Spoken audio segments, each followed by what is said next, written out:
But as I stand here tonight, equality and democracy are under assault. MAGA forces are determined to take this country backwards. They promote authoritarian leaders and they fan the flames of political violence that are a threat to our personal rights. MAGA Republicans have made their choice. They embrace anger. They thrive on chaos. They live not in the light of truth, but in the shadow of lies. And MAGA Republicans are to destroying American democracy.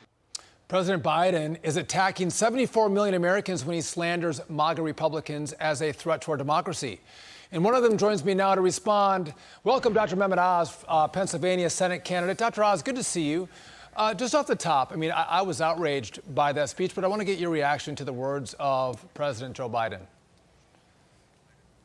Well, I was stunned as well. You know, I've on the campaign trail been saying that the only thing Joe Biden has built back better is the Republican Party. But I'm actually going to change that now following those remarks because they were so divisive. And they were done in Philadelphia, which is about 12 miles from where I am right now in Montgomery County.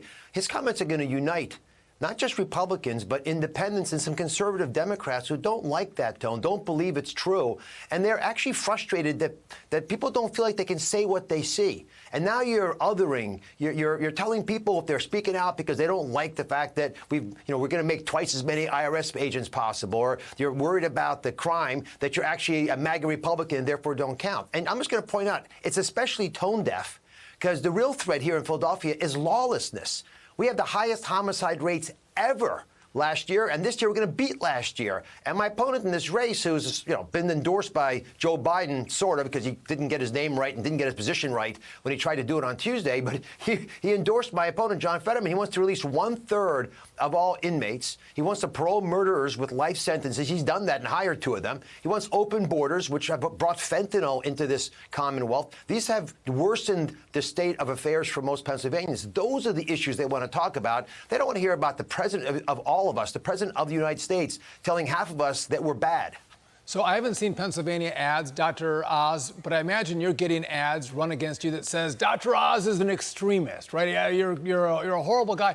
And to your point, when you look at what Democrats are promoting, it's open borders, let criminals out of jail, defund the police. They're radical spenders. On the abortion issue, they want late-term partial birth abortions. They want to castrate children. Kids who aren't old enough to drive a vehicle, they want to let them have a sex change. And they want to call Republican candidates extremists? And they weaponize science. They hide behind these values debates that we should be having by saying, hey, the science says we should have COVID mandates and we should have the Green New Deal and get rid of carbon-based fuel. And you're a bad person if you work in the energy sector. And they make those same arguments about why we should be teaching 5-year-olds about gender issues when we wouldn't teach them algebra because it's complicated stuff and it's confusing to a young kid. And the parents ought to definitely be involved. So we're fighting on several fronts here, but at its very core, what people in Pennsylvania want me to do is just bring normalcy back to life. Just deal with the crises that they're facing. I mentioned crime as an example, but obviously, like everywhere else, cost of living has skyrocketed. The groceries are through the roof. The folks are starting to lose their jobs as we start to, hit some economic issues that are causing a recession. These are challenges that people are worried about at their kitchen table. They're tired of the bickering. And I'll tell you, the ones who will decide this election, because it's going to be a close one, are the independents. Yeah. They did not like the tone of President Biden. Well, to that point, I was in Congress for 9 years. I ran and won 5 races, and I kind of think Wisconsin's similar to Pennsylvania.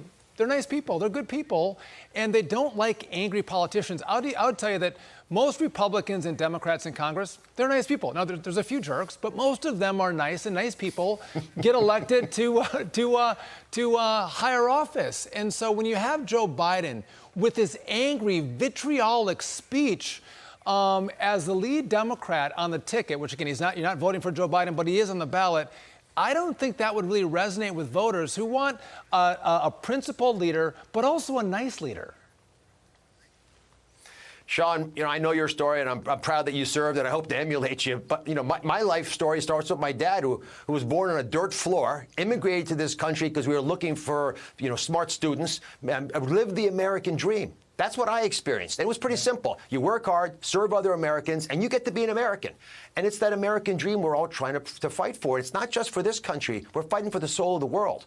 And if we can continue to be that bright, that shining light on the hill, that city on the hill, that's what the world wants us to be. And when Joe Biden makes those comments and divides us in half, that's not what democracies do. The real threat to America is not coming from inside, contrary to what Biden says. It's other countries with other agendas. Only a third of the world lives under democracy. I didn't give up all the things I was doing in life to start bickering with Joe Biden and Democrats. I came to fix the problems. That's what doctors do. We fix things. And that's why I think I'll be the next senator from Pennsylvania. I think there's no one that understands the issues and where people are at than congressional candidates and Senate candidates, because you talk to so many people. I'm not sure quite if you have the things on your hand from shaking so many hands, but I used to get those. You build up skin. But I want to ask you, because calluses. Thank you. The calluses. That's what I was trying to think of. Thank you, doctor. Calluses on your hand, on your thumb. But Fox conducted a poll on the top issues that voters are concerned about. 41% said it was inflation, 14% abortion, 17% border security, 7% only said climate change, 7% was guns, and 6% was voting rights. Are you picking up the same themes as you're on the campaign trail, that really it's inflation, the economy as the biggest issues that people are talking about? There's no question that the cost of living is the biggest problem right now, and fears about a recession. But the one with the most intensity, don't get tricked by the numbers. The topic that gets everyone to stop what they're doing and look up and watch, whether it's a TV commercial or me giving a stump speech, is the lawlessness in Pennsylvania.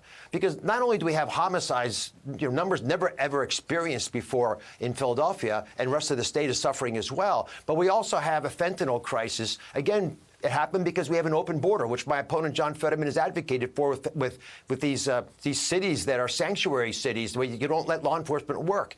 And people are frustrated that they don't have safety in their own towns. And that worries everybody, because that's an imminent risk. It could happen right today, and it could destroy your life. So we have to bring back a sense of lawfulness into the Commonwealth. And this is, I think, a true issue across the country. You'll see Republicans campaigning on this issue because voters are complaining about it. You also have to take into account the concerns that people have about the economy, because that's in every home. And that's always the second issue that I layer in. And here in Pennsylvania, although energy is not the big topic nationally, it's a gargantuan topic here, because we have more natural gas under my feet than we would need to power this country for 200 years. People are frustrated that despite that raw material existing right here, we're not allowed to drill for it, not allowed to frack for it, not allowed to pipe it. We can't package it up with a facility and ship it overseas. And it's sort of stunning, because if we could use our natural gas here, and by the way, waitresses, people serving you in a diner will tell you this. Everyone knows it. But if we could use our natural gas, it will be the equivalent of electrifying every vehicle in America, plus doubling wind energy production, plus putting a solar panel on every roof,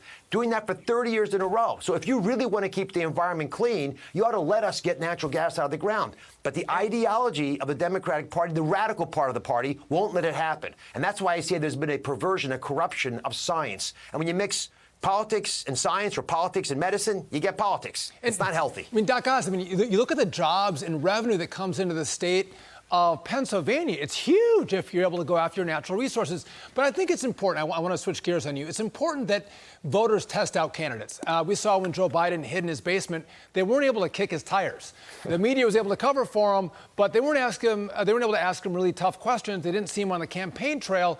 And we got something, I think, different than what we were sold by the press. John Fetterman is unwilling to debate you. What say Dr. Oz? Sean, it's embarrassing, because it's how democracy functions. I don't care if you're Democrat or Republican. You got to agree with me here that you need to be able to hear your candidates. Right. They ought to be able to hear you, and they have to answer questions. And John Fetterman has refused to campaign all summer long. I've done 180 campaign events. He's done 3, spoken for 15 minutes, answered 0 questions. That's not how you actually expressed who you are as a candidate. And listen, I get it. He had a stroke. I'm a doctor. I'm empathetic for that. I'll work with you, John Fetterman, however I can to make it easy to show up. But you got to come on the debate stage, defend your far left radical positions. Because if you're not willing to debate and you say you're healthy, he was in the Hamptons raising money. He did MSNBC this week. So you're obviously able to get out. If you can do those things, you can come on a debate stage. And if you won't, and you think you're healthy, then the real reason you're not coming on is you can't defend what you've been saying for all these years, these far left radical positions that make you the most radical candidate ever in Pennsylvania. If you can't do a debate, you can't be a senator. You can't do those 2 things, doesn't work. Doc Oz, thanks for joining me.